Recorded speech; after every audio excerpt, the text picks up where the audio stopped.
Hello, it's good to see you. Today we're going to do a little bit of a story time, another story time.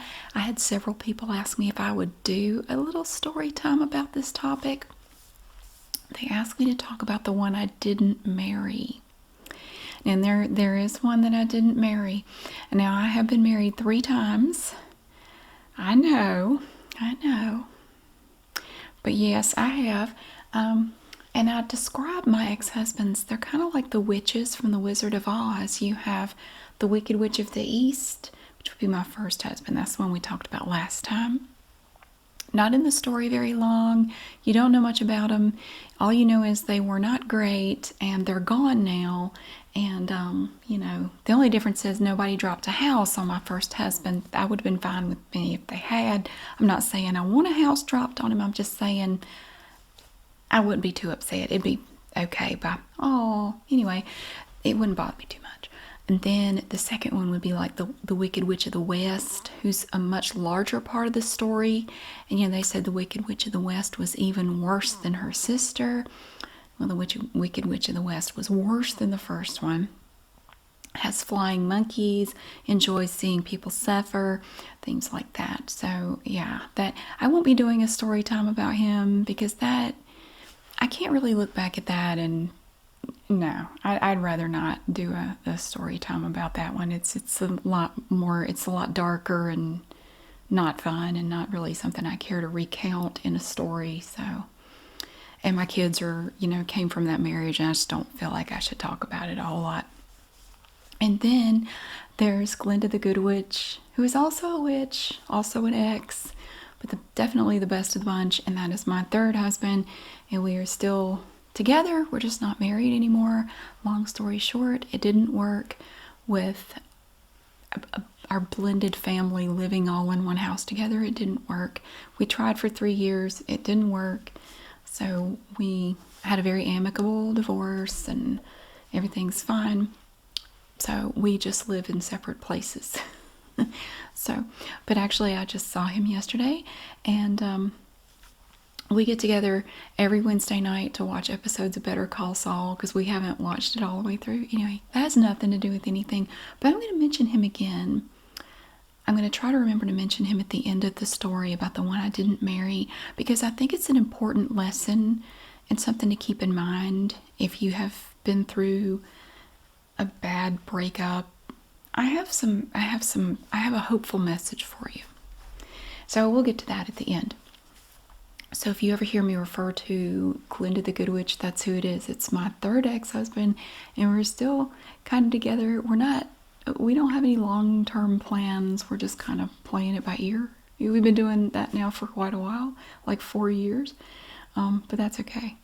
So it's good.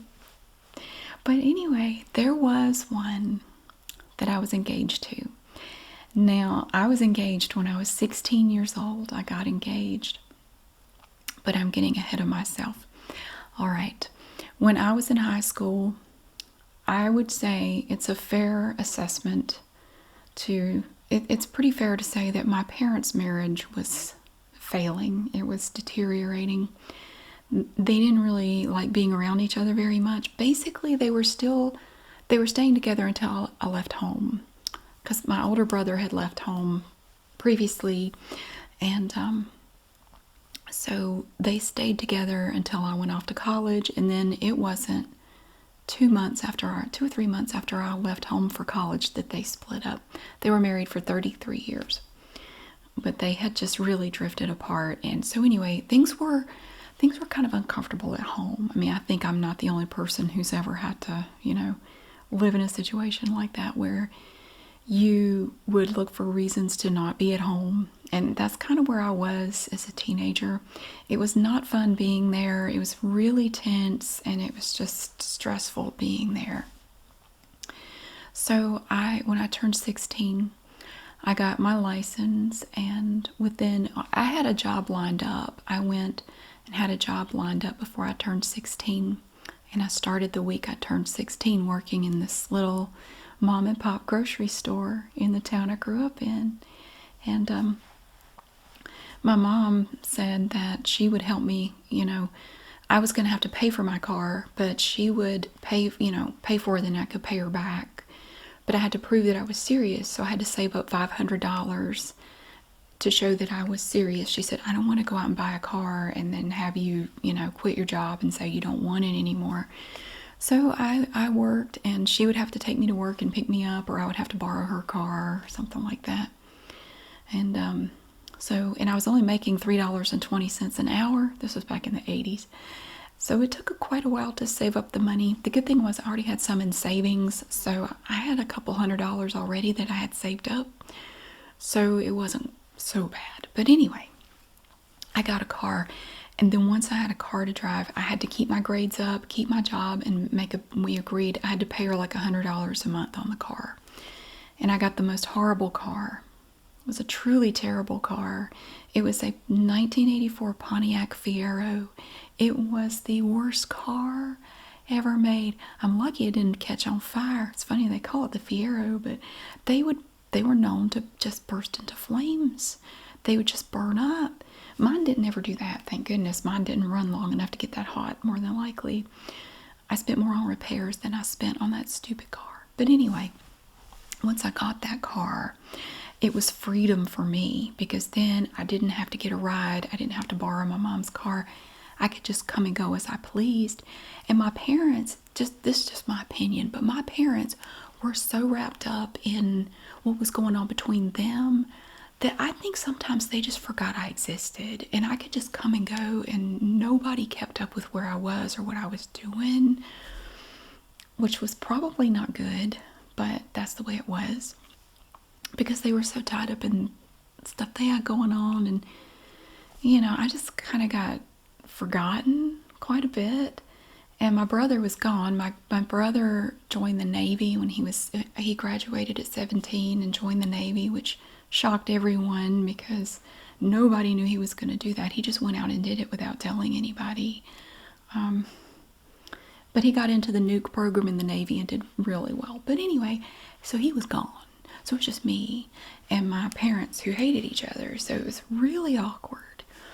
I tell you all that to say, it kind of set me up to end up in a really awful relationship. Because, I guess it doesn't matter how old you are, but if you feel starved for attention and affection, you may go look for it. If you can't get it from your parents, you'll go look for it elsewhere. And I think a lot of young people do that. If they don't get it at home, they'll go look for it elsewhere. And that's what I did. I lived kind of like this weird double life, or that's what it felt like. Where in school, I was in the college prep program. I made really good grades. I excelled. And I was college bound. But outside of school, I was friends with the roughest, rowdiest people. My goodness. Oh my goodness, y'all. Because I didn't really feel like I fit in with a lot of the kids that I knew in school. Because they were just different somehow. Like, their parents had more money and things were just different with them. And I didn't want a lot of them to see where I lived, so it's not like I could invite them over, and I just felt embarrassed. And so my life was just very different, just from hearing them talk. And you just get a feel for what people's lives are like. And I just never felt comfortable spending time with them after school. But I found people that I was comfortable with, people who like to go out and party. They like to go out and drink, go out in the woods, and we'd have a bonfire and drink and party. And so it was when I made friends with these people, just rowdy redneck type people. It was great, man, because you have to remember too, I grew up in a very rural area. There was nothing to do. If you grew up in a small town, you know, especially if you did like back in the 80s, 70s, 80s, whatever, there's nothing to do. So you end up You might go cruising, you know. Did you ever do that? I don't think young people really do that anymore, which is kind of a shame because it was actually a lot of fun. In the little town I grew up in, we had this, there was a loop. There were these two roads that came through town. And we had this loop. And so you would go up into the parking lot of this strip mall to turn around, come out, go up, way up, turn left, go down the other street, turn around in the parking lot of the laundromat, and it was just a loop. And you just, you know, all the high school kids did it. And the weird, creepy 30-year-old guys looking for high school girls did it too, but you learned to avoid them.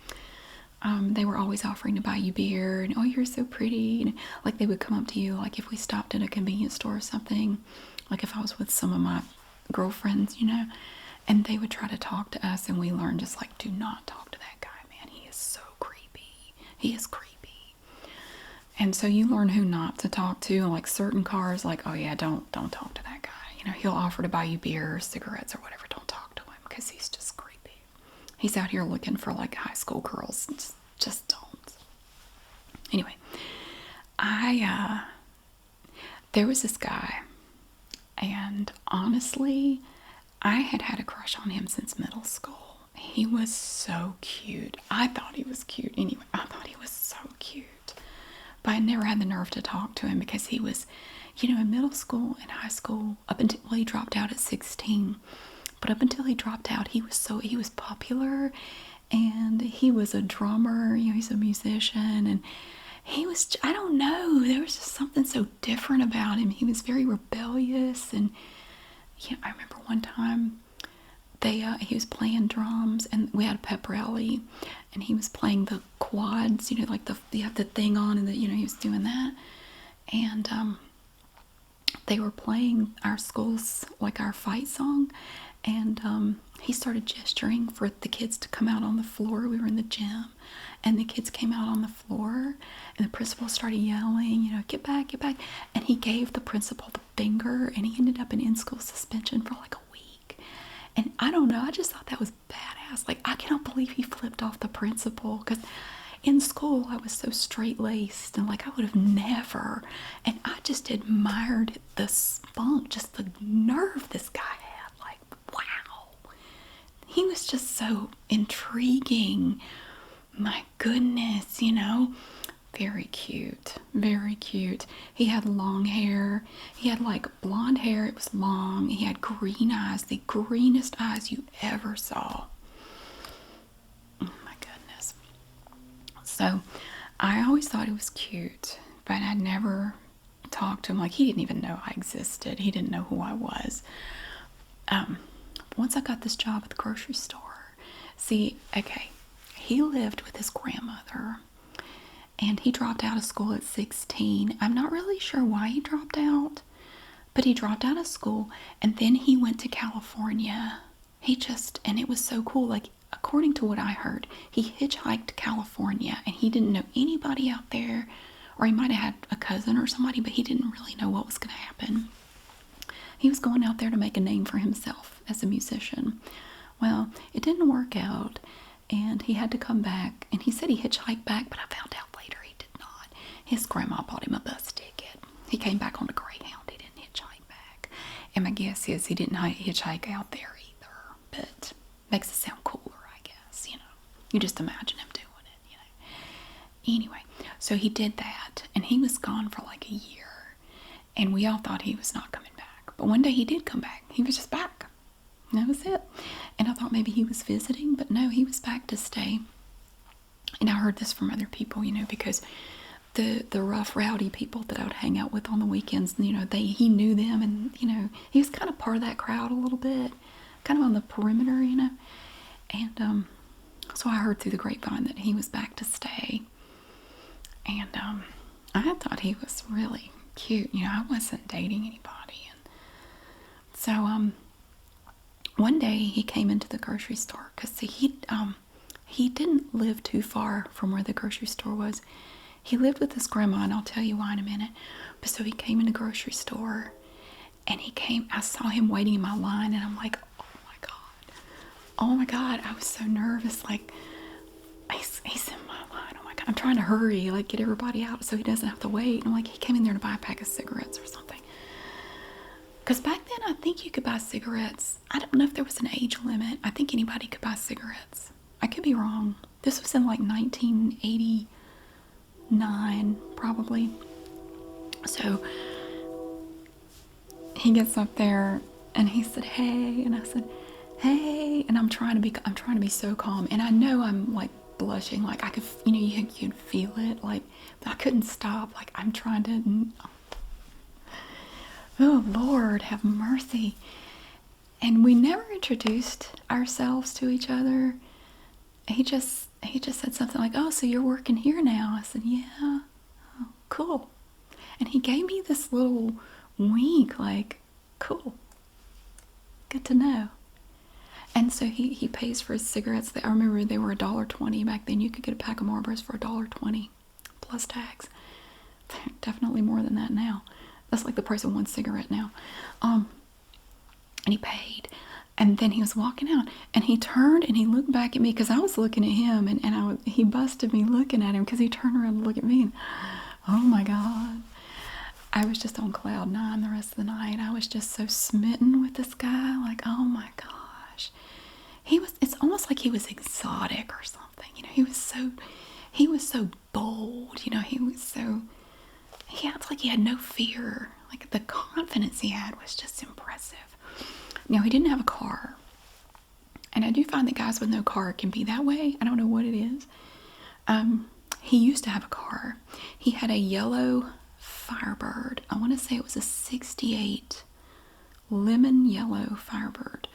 Unfortunately, he wrecked it. He was in a wreck, totaled the car, and he was listening to the song. I remember him telling me this. He was listening to the song Head to Toe, and there's this part of the song at the very end where there's like this echo, and he said, he was at an intersection, and he was going through, and somebody ran the stop sign, like he had the right of way, and he T-boned the car, just bam, he didn't have time to stop. And he said it was right at the echo part of that song, and he had speakers in the back, and they flew up to the front. He said it was just the weirdest moment. Because the song is still playing, but everything's kind of in slow motion and something like that. He said it was the weirdest moment. Those speakers just came flying forward, and I just remember hearing the echo in that song. Bam, Anyway, so that was his car. Then he couldn't afford another car. He wasn't working. And it was kind of a sad story with him.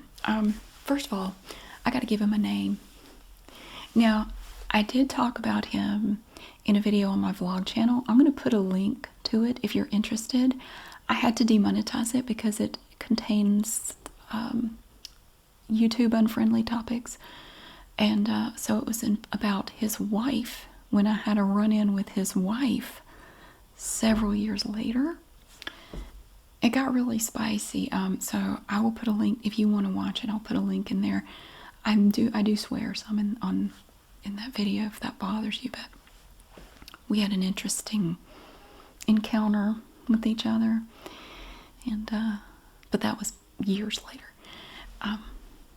So I'll try to describe to you what he looks like. He looks like, have you ever seen the Peanuts cartoons? Snoopy.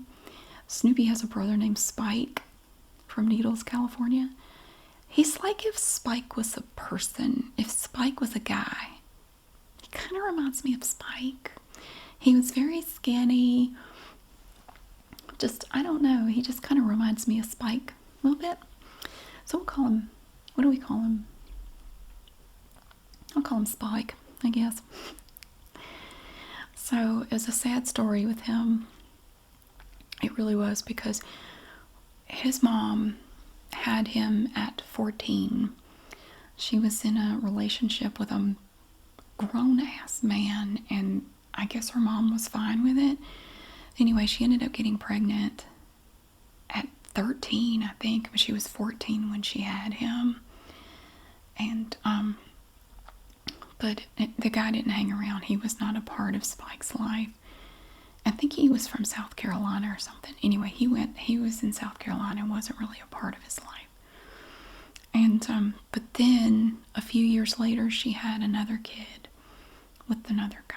I think she was like maybe 16 when she had the second kid.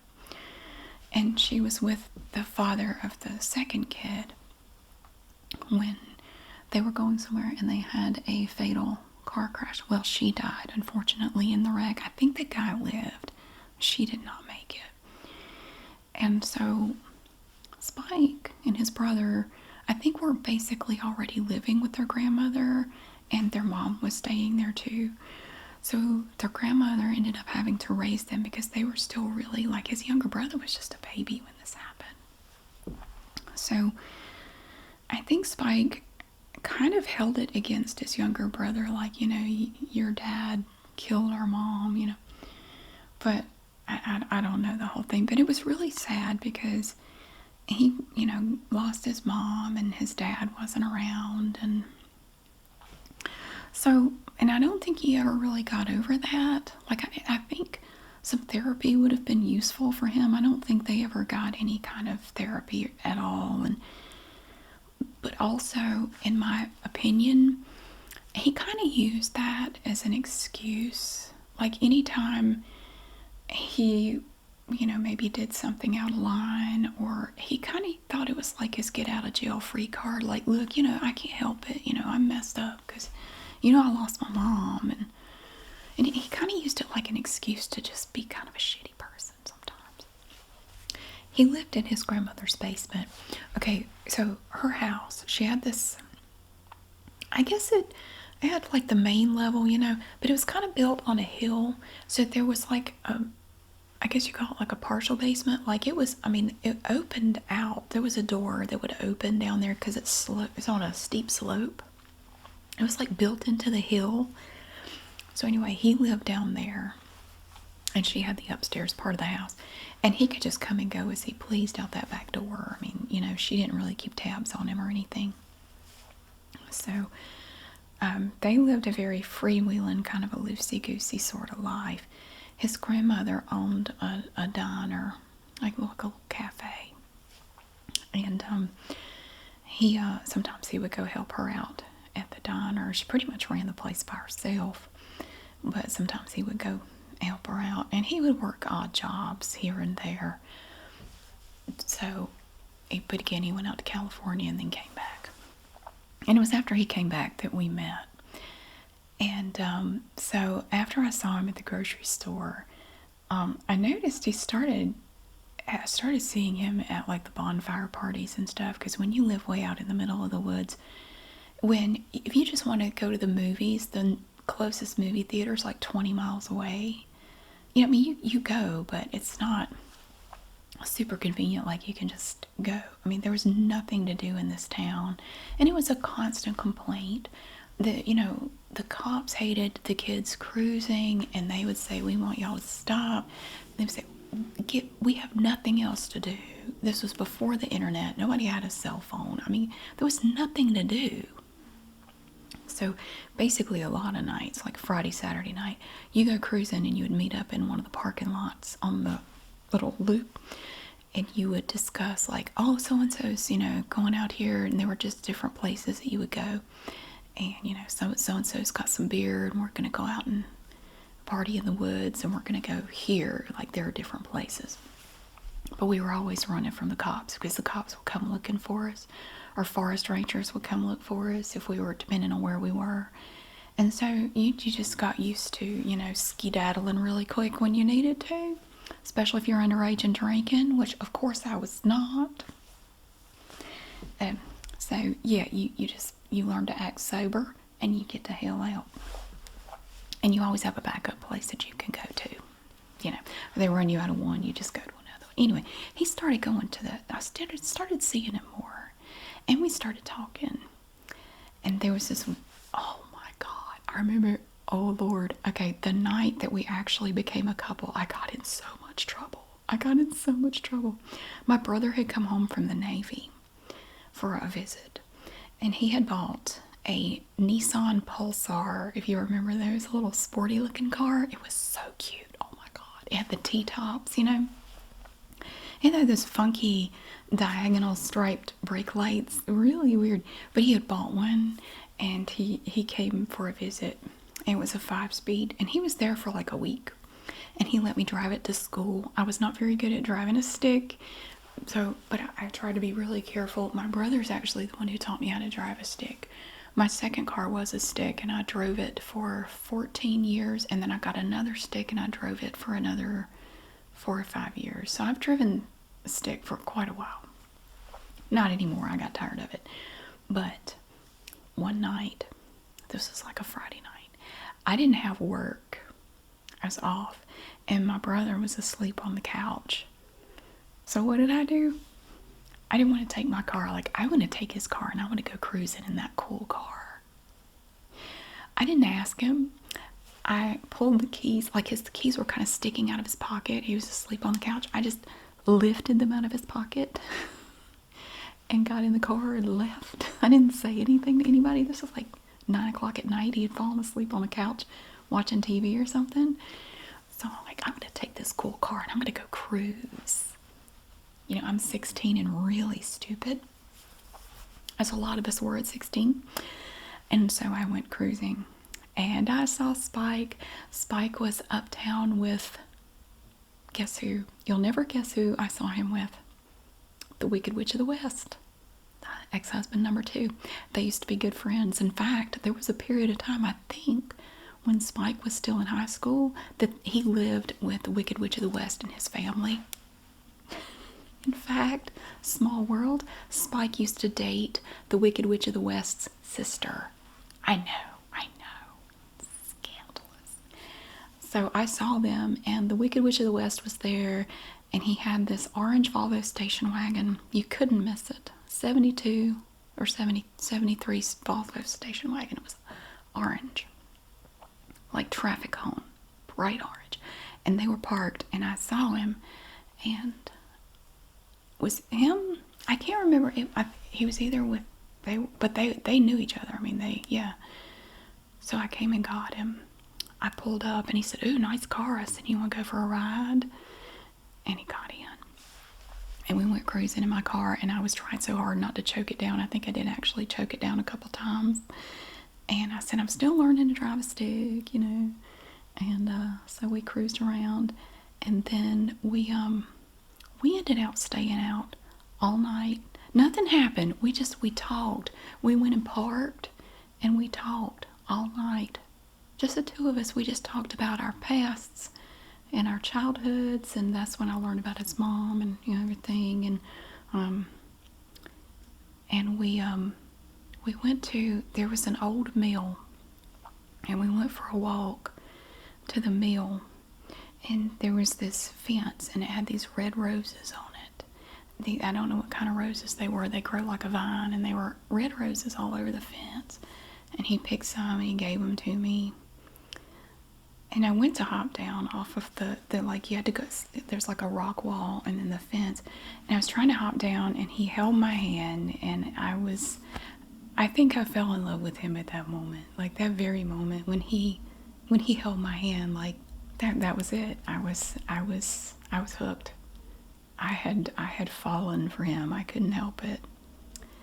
And so we went back up to went back up to where the car was, and we just sat in the car and we just talked. And we had our first kiss in that car. The next thing, and I knew it was late. I knew I needed to be home. I didn't want to go home. What for? What do I want to go home for? This is great. This is the best night I've ever had. I don't want to go home. So, but unfortunately, the sun was starting to come up. It was like 5 a.m. And here comes my mom. I saw my mom's car. I said, oh shit. She had been going all over town looking for me, and she found me, and she got out and she came over to me and she said, "You get your butt home. Whoever that is, you get him out of the car. You get your butt home." I was in big trouble for taking my brother's car. We didn't know where you were, what you did with that car. You get home. So I went home. I got grounded for a week. My brother didn't care. He's like, I'm whatever, you know. Would have been nice if you'd asked first, though. Sorry.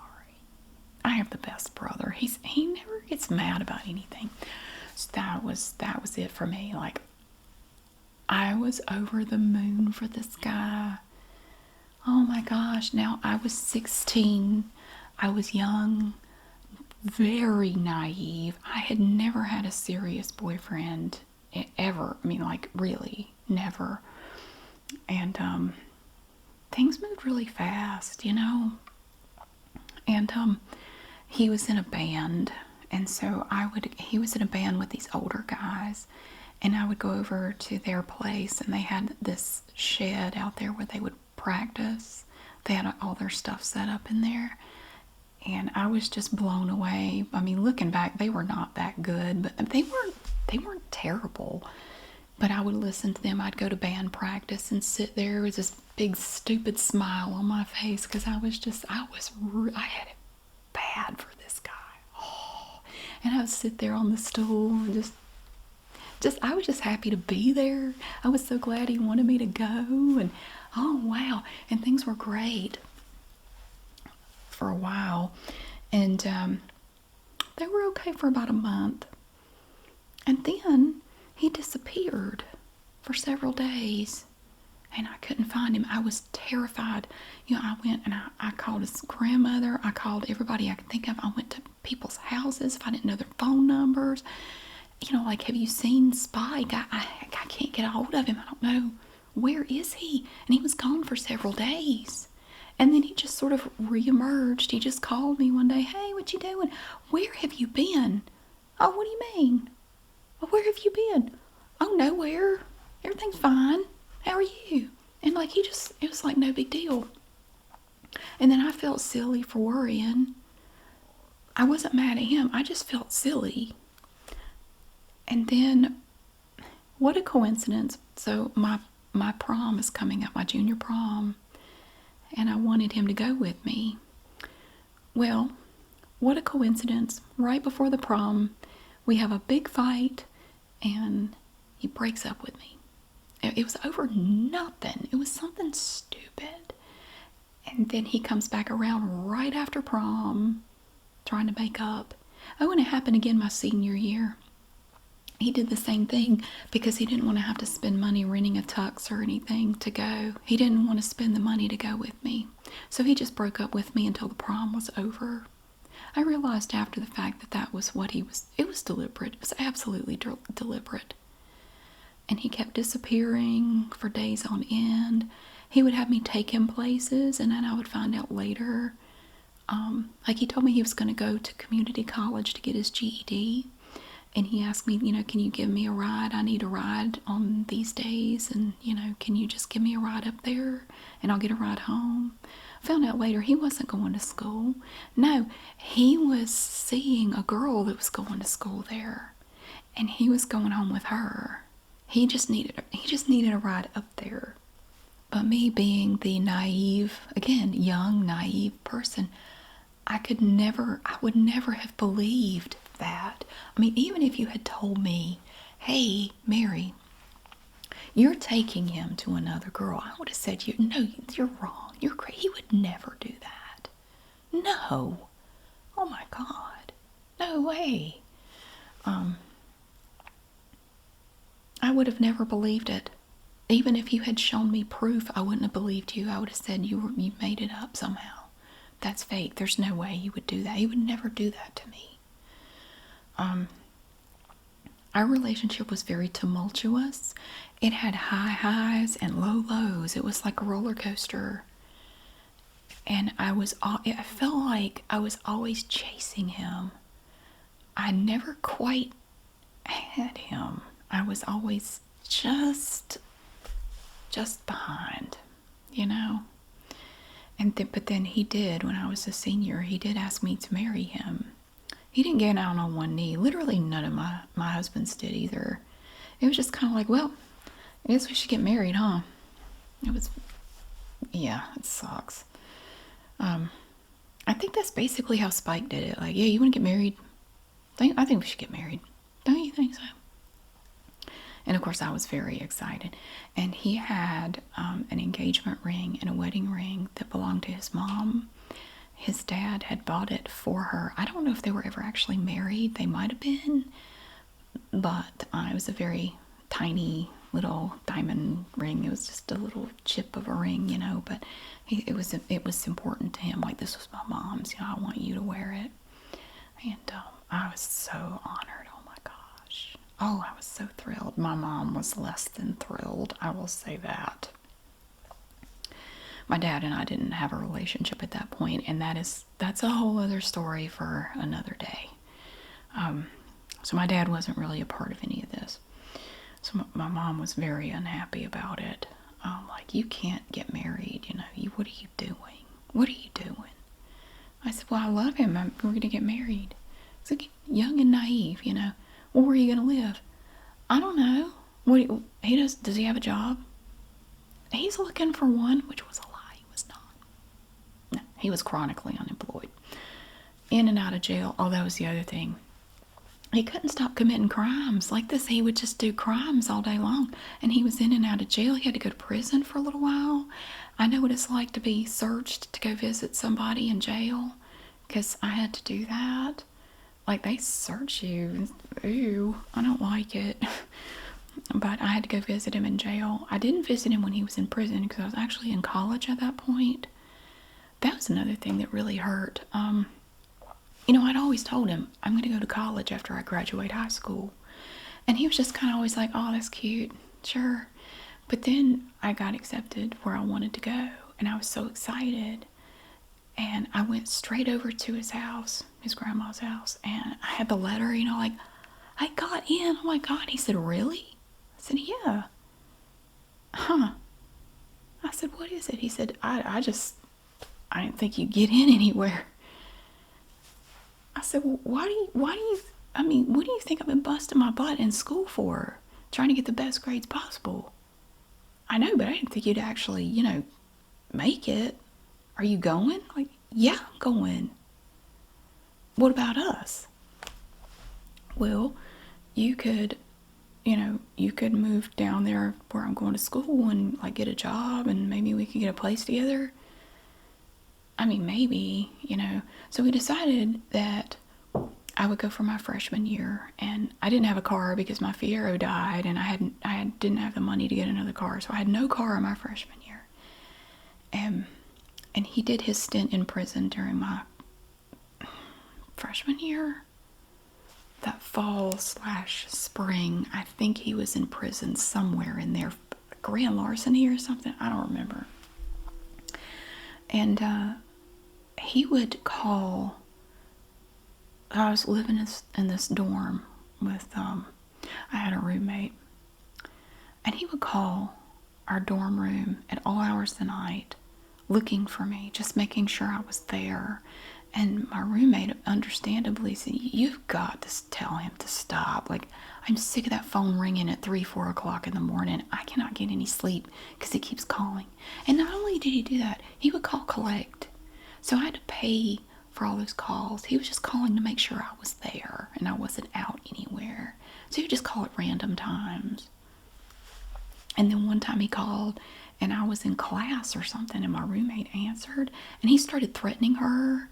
Like, I'm going to come down there, just like making threats over the phone. And so she was not comfortable, and I understand, like, totally. I ended up having to move out. She stayed. I had to move. So I moved into one of the on-campus apartments. Same thing happened there. He was calling and causing problems there too. I had to move again. I had to move twice my freshman year because of him. And finally, I moved into another dorm. And I told him, I said, I can't, you cannot keep doing that. Fortunately, he stopped. I think the reason he stopped, though, was because that was around the time he got serious with somebody else. I didn't know it at the time. He was devoting more attention to her at that point, so he wasn't worried so much about me. And that was the one he ultimately married, and then she and I had an encounter, which you have to go to the video that I will put it in a pinned comment. I'm not going to get into it here, but He ended up marrying her, but I went back home after my freshman year. It was a rough, rough year, mainly because of him. He made my life, it was a nightmare. He caused me so many problems, and having to move twice because of him, he will never thoroughly appreciate how much trouble he caused me. And your freshman year is hard enough anyway, without all that drama. And then, your roommates are looking at you like, what kind of psycho are you engaged to? Calling here and causing these problems. First of all, if you're engaged as a freshman, it's kind of weird. Like, nobody else was engaged. Like, yeah. So that was already kind of weird. And then, this weird guy is calling here and being awful. And, he will never fully appreciate how much trouble he caused for me. And so I went back home. I stayed with my mom. No, I didn't stay with my mom. Let me see. Yes, did I? No, I stayed with my grandmother. That's where I stayed. My grandmother had a spare room, and I stayed with her after my freshman year. And I worked full-time in a factory to save up some money to put a down payment on a car. And I did, fortunately, so I could have a car. And I would make payments on it and, get a job. I worked through the 3 subsequent years of college. And I was a research assistant as well and went to school full-time. But it was rough because that summer, Spike and I thought, had the plan to move back down there together and get a place together. He said that was the plan, and I believed him. I think they call it future faking. Yeah, that's what he was doing. And I was naive enough to believe him. I thought he was telling me the truth. And then about 2 weeks before I was supposed to go, he made me choose. He said, you either stay here and we'll be together, or you go back to college and we're over. We're done. I'm not going down there. And I will never forget that moment. He broke my heart right there in the living room of his grandma's house. And I just got up, walked out, just picked up my pocketbook. I just walked out. I gave him his ring back and I walked out. And that was it. There was no big scene, no yelling. I just got in my car and left. Because there was no way I was going to go through the year from hell, my freshman year, and I worked so hard to get there. There's no way I was not going back. There's no way I was going to give that up. And I'm really glad I didn't. Because Spike just continued being Spike. Spike is still Spike. It's actually kind of sad at this point. If you've seen the little shorts of Beavis and Butthead when they were like middle-aged, that's Spike now. He still wears heavy metal t-shirts. Nothing wrong with that. He's still trying to hold on to his long hair, but he's balding.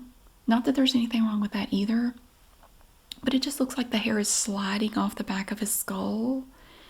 And he hasn't changed. He's just gotten older. He's still, in between jobs all the time.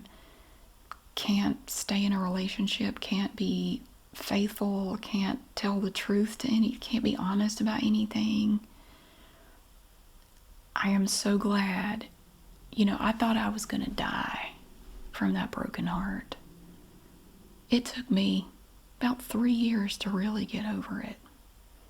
It did. It was about 3 years. My sophomore year was the worst. And I would do anything to try to get him out of my mind. I drank a lot. I went out a lot. Partied a lot. Just to try to forget. It wasn't because I wanted to. Felt like I had to.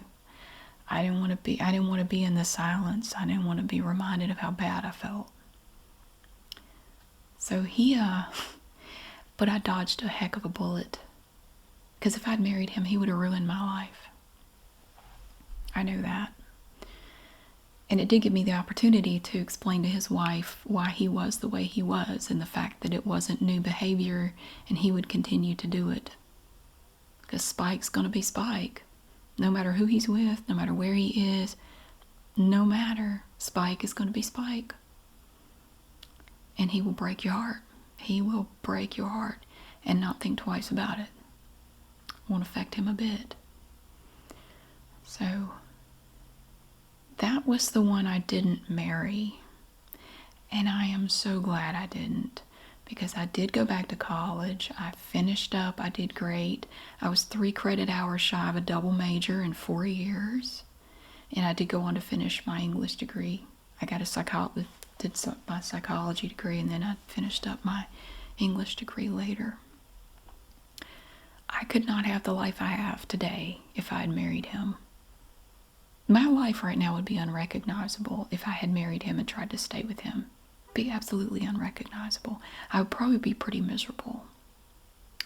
So the good thing about that, though, is that there's hope out there. I don't believe there's just one person for everybody. I don't believe in that. If you do, that's fine. I don't believe in soulmates and twin flames and all. I don't believe it.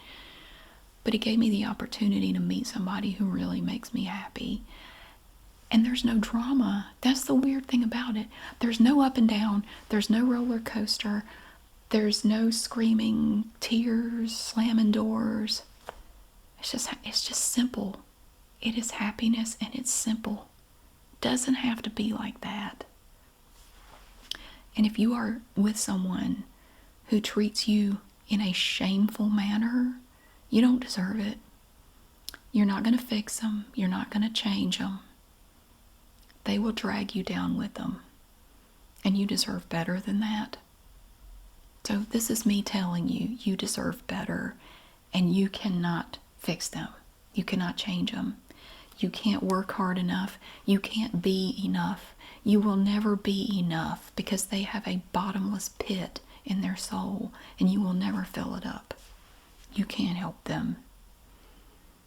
All you can do is try to save yourself. That's what I did. I picked up my purse and I walked out the door, and I saved my life. And you can too. And there are better people out there who will love you for who you are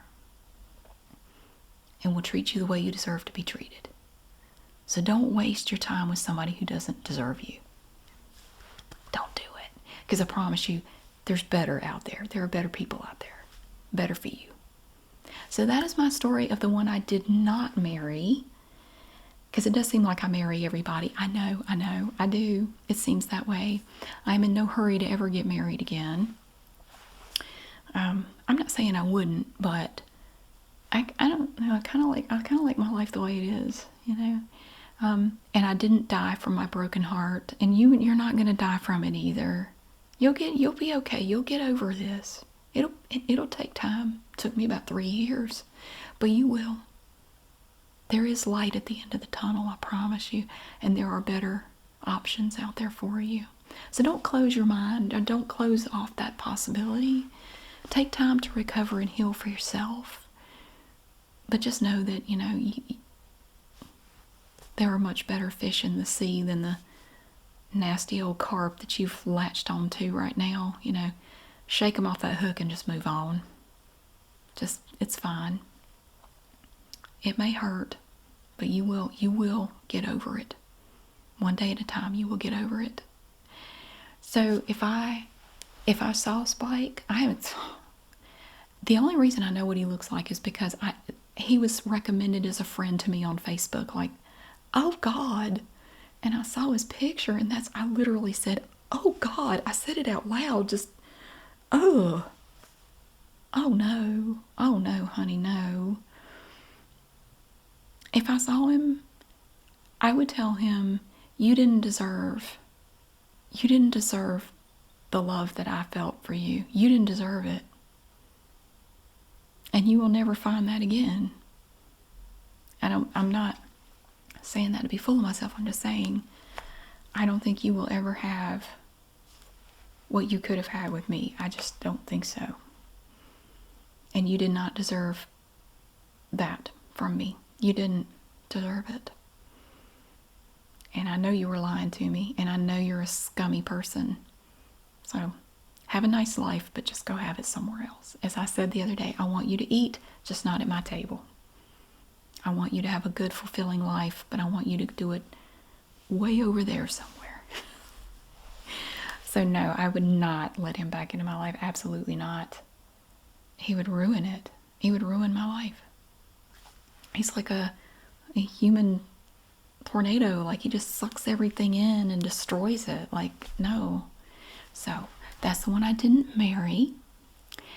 And getting rid of him was one of the best decisions I ever made in my life. Even though at the time I thought it was going to kill me. I thought I was going to die from that broken heart, because there were a lot of nights I laid in a bed and just cried myself to sleep. This was a year or more after the fact.